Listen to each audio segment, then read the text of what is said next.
और war zone से इस वक्त की बड़ी खबर आपको बता दें, इजरायली एयरफोर्स ने खुफिया जानकारी के आधार पर बेरूत के दाहिया में हिजबुल्लाह के हथियारों के गोदाम और दूसरे आतंकी ठिकानों पर हमले किए हैं।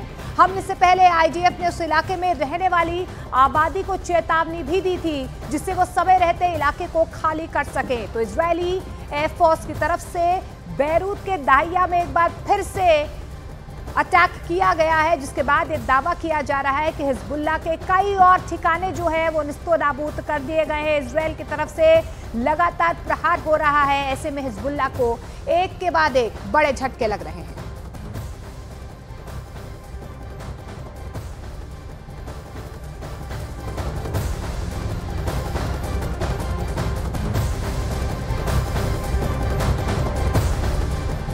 और वहीं आपको बता दें कि हिजबुल्लाह के चीफ हसन नसरल्लाह को इजरायली सेना अपने अंजाम तक पहुंचा चुकी है, लेकिन दुनिया यही समझना चाहती है कि आखिर कैसे हिजबुल्लाह के चीफ का सटीक पता लगाया जा सका, कैसे इजरायल की सेना को हसन नसरल्लाह के छिपे होने की सही जानकारी पता चली।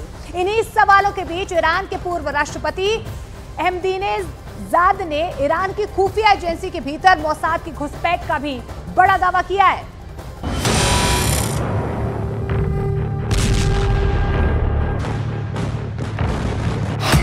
क्या ईरान की खुफिया एजेंसी में सेंधमारी हुई?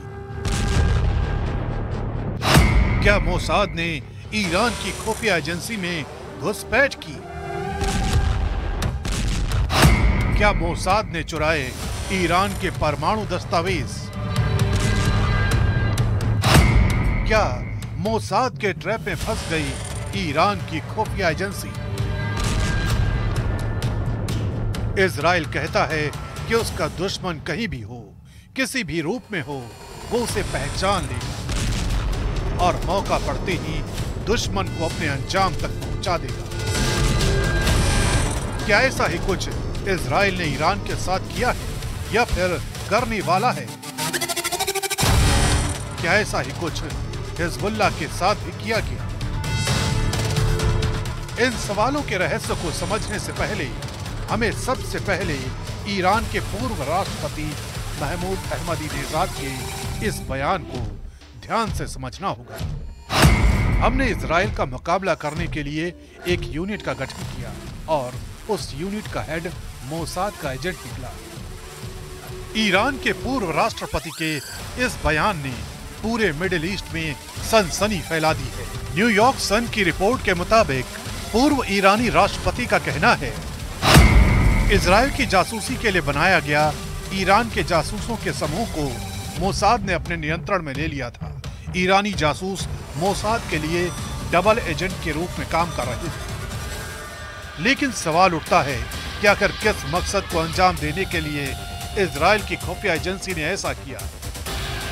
इसको लेकर अहमदीनेजाद ने दावा किया है कि मोसाद के ऑपरेशन का लक्ष्य ईरान के परमाणु कार्यक्रम से जुड़ी जानकारियां चुराना था। उन्होंने ये भी बताया कि ईरान की खुफिया एजेंसी में एक दो नहीं बल्कि लगभग 2 दर्जन ईरानी जासूस मोसाद के लिए काम कर रहे थे। ईरान के पूर्व राष्ट्रपति ने यहाँ डबल एजेंट शब्द का इस्तेमाल किया है। इस टर्म का इस्तेमाल जासूसों के लिए किया जाता है। ये एजेंट एक सरकार की सेवा का दिखावा करते हैं, जबकि असलियत में ये दूसरे देश की सेवा के लिए काम करते हैं। खुफिया एजेंसियां ऐसे मुश्किल कामों के लिए बेहद खास व्यक्ति को तय करती हैं। इनका मकसद दुश्मन से बेहद अहम जानकारियां हासिल करना होता है। वैसे ये कोई पहली बार नहीं है जब इजराइल की खुफिया एजेंसी ने इस तरह के किसी सीक्रेट मिशन को अंजाम दिया है। 2018 में भी बेंजामिन नेतन्याहू ने इस बात का पर्दाफाश किया था कि इजराइल ने ईरान के परमाणु हथियारों से जुड़ी बेहद अहम फाइलों को हासिल किया है और ये सब कुछ मोसाद के उन डबल एजेंट्स के जरिए किया गया जो ईरान में रहकर उसकी एजेंसी के साथ गद्दारी कर रहे थे। और अब इस बात के कयास भी लगाए जा रहे हैं कि कहीं हिजबुल्लाह के सुप्रीम लीडर हसन नसरल्लाह को ठिकाने लगाने के लिए भी ऐसा ही तो नहीं किया गया।